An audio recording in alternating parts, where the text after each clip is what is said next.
Hello friends, welcome back to Shikara Academy. So this is the explanation session. In the last session we have seen the orientation session. Lo we have discussed about the structure and growth of Indian economy and a topic gurinchi manam orientation session lo discuss cheyadam jarigindi. Now we are going to look at the question which may arise from the topic. Which may arise gaadu, question already arise ayindi. We are taking some part of the question from previous paper, some part of the question from model paper ila teesukodam jarugutundi. So if you look at here, the question says that present the sectoral contribution of different sectors. What are they asking you? They are asking you to present the sectoral contribution of different sectors. This is very important. We know that there are three sectors in our Indian economy.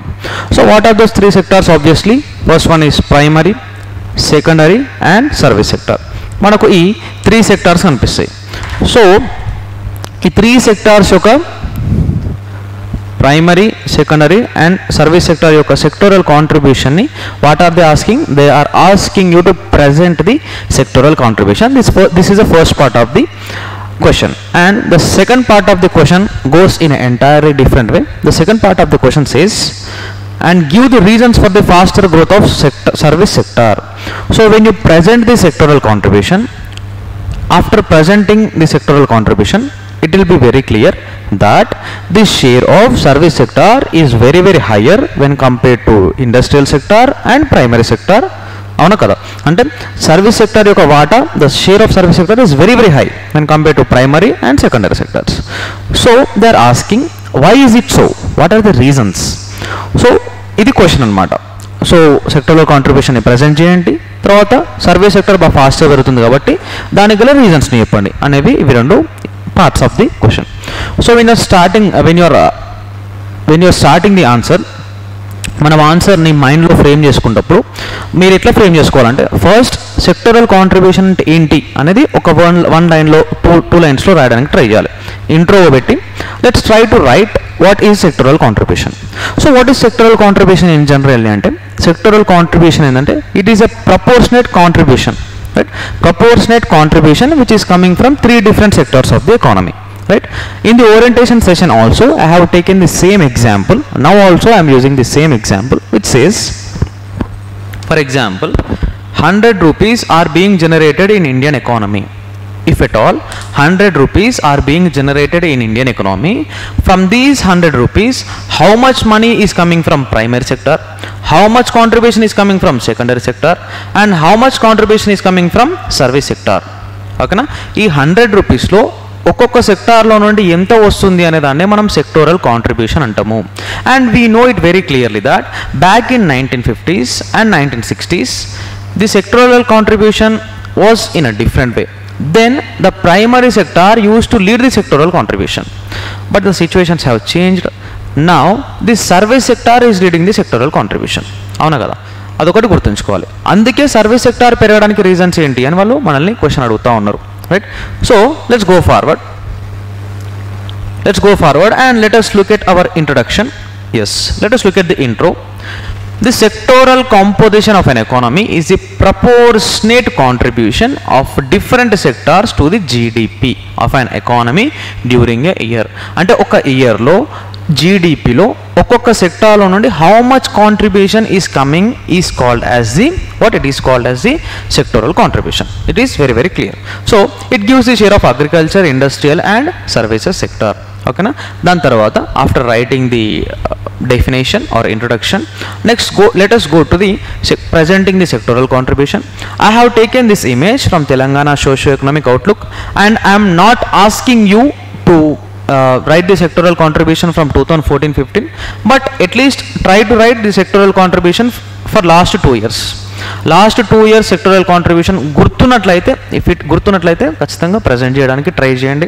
So ఇక్కడ చూసినట్లయితే the sectoral contribution for the year 22 and 23, I'm not taking last 2 years for the sake of explanation, I'm just taking the last year 22-23లో the sectoral contribution which is coming from agriculture sector is 18.1%. How much?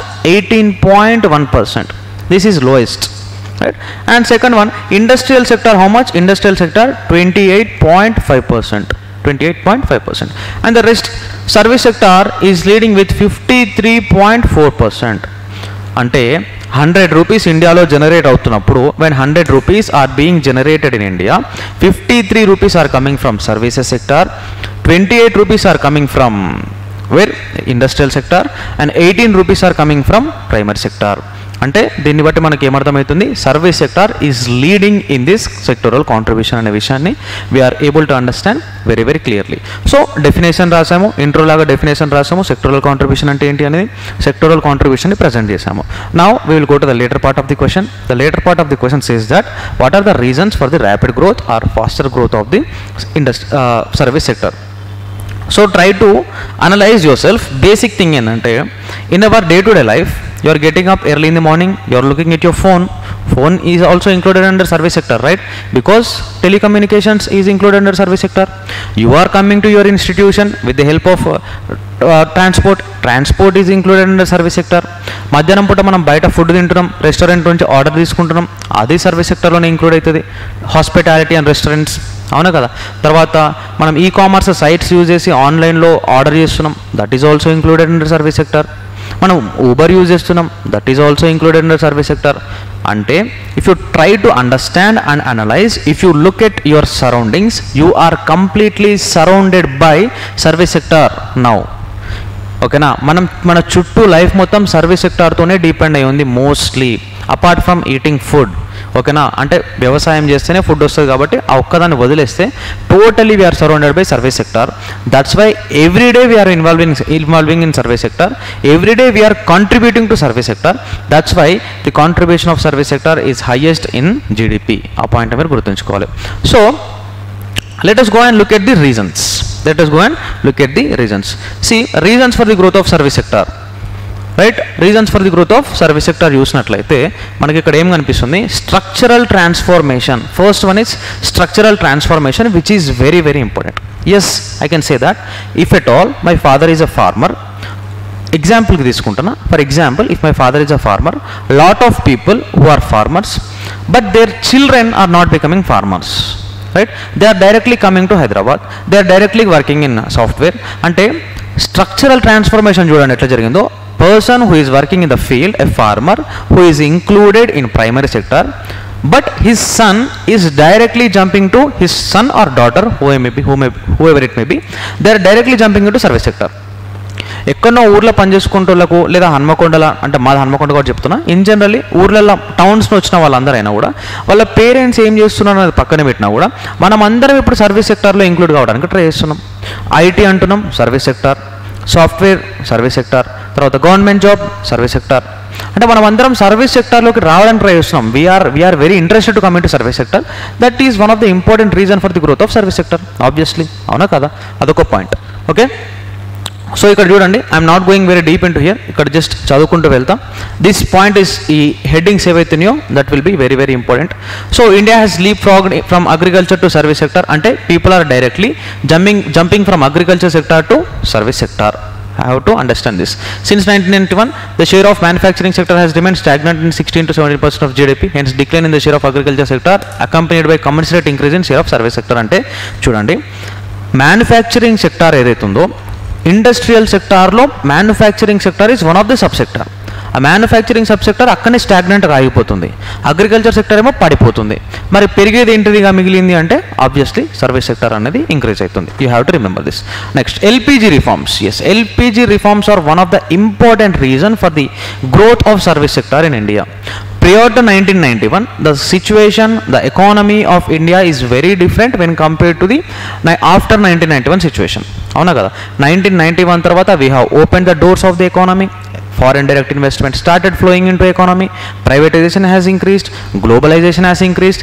ఇవన్నీ జరగడం వల్ల what has increased అంటే it has paved the golden route for the service sector. అదొకటి కూడా గుర్తుంచుకోవాలి, right.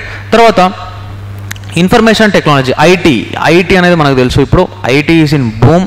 IT అంతా మనకు, ఈ ఐటీ అంతా సర్వీస్ సెక్టర్లోనే ఇంక్లూడ్ అయి ఉంటుంది.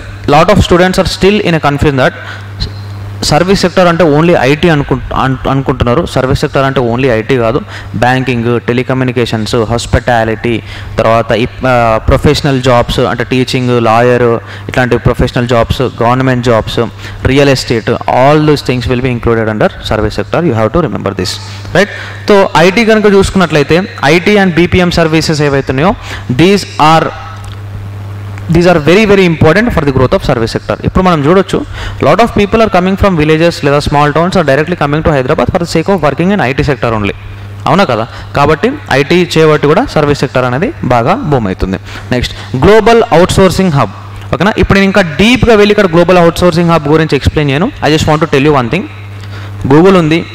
Google's headquarter is located in somewhere in USA, and some people of India who are Indians who are staying in India, Hyderabad, they are working for the sake of Google and sitting here. ఇక్కడ కూర్చొని Google కోసం work చేస్తున్నాం. అంటే Google వాడు ఏం చేస్తున్నాడు, ఇక్కడ ఉన్న వాళ్ళని అవుట్ సోర్సింగ్ చేసుకుంటున్నాడు తక్కువ డబ్బులకి పనిచేయడానికి. ఇదే జాబ్ నువ్వు యూఎస్ పోయి చేస్తే చాలా డబ్బులు ఇవ్వాల్సి వస్తుంది. అవునా కదా? అంటే మన ఇండియా అని ప్రపంచంలో ఉన్న పెద్ద పెద్ద MNCs are treating as outsourcing hub. అంటే ఇక్కడ టాలెంటెడ్ లేబర్ కూడా ఉంది కాబట్టి అవుట్ సోర్సింగ్ హబ్గా మారినాం. కాబట్టి lot of MNCs are coming in to India. ఆ ఎంఎన్సీస్ రావడం వల్ల దానివల్ల ఆబ్వియస్లీ మన వాళ్ళకు సర్వీస్ సెక్టర్లో జాబ్ దొరుకుతుంది, సర్వీస్ సెక్టర్ బూమ్ అవుతుంది. This is one of the important reason. Right. Skilled workforce. Yes, the Indians labor in the sense Indian students అంటే ఏ పని చేసిన లేబర్ కాబట్టి we can use that word, that's not a issue. So మన దగ్గర skilled work force ఉంది కాబట్టి ఈ skilled work force అందరూ కూడా మోస్ట్లీ సర్వీస్ సెక్టర్లోకి వెళ్ళడానికి ఇష్టపడుతున్నారు కాబట్టి కూడా సర్వీస్ సెక్టర్ అనేది బూమ్ అవుతుందని చెప్పొచ్చు. చూడండి, India's professional workforce in software development, engineering, finance and healthcare has attracted global companies fostering growth in service sector. We have a very good workforce who are talented, who are hard working. So foreign companies are coming and they are investing in India. వాళ్ళు invest చేయడం వల్ల service sector is booming in India. Next rise of e commerce companies like Flipkart, Amazon, ఇవన్నీ ఏవైతున్నాయో ఇవి entire సిచ్యువేషన్ని change చేసినాయి. అసలు retail market సిస్టమ్నే change చేసి పడేసినాయి. కాబట్టి ఈ మార్కెట్ వల్ల కూడా చాలా వరకు మన సర్వీస్ సెక్టర్ అనేది చాలా వరకు ఇంప్రూవ్ అవుతుంది డే బై డే, అండ్ దాని స్కోప్ అనేది కూడా ఇంక్రీజ్ అవుతూ ఉంది. So these are some of the reasons. Present చేయాలనుకుంటే ఇంకా లెంతీ ఆన్సర్ ప్రజెంట్ చేయొచ్చు, but there is a word limit కాబట్టి keeping the word limit in mind we have taken this answer. So look at the conclusion చూడండి. The expansion of the service sector in India signifies and improved standard of living and heightened labour productivity. అంటే standard of living of the people is increasing because of the service sector. Because the service sector is able to provide employment opportunities to lot of people and oka manchi pay good vastundi kabatti the people in India, the labor of India are getting good standard of living, right? And productivity anedi kuda increase avutha undi.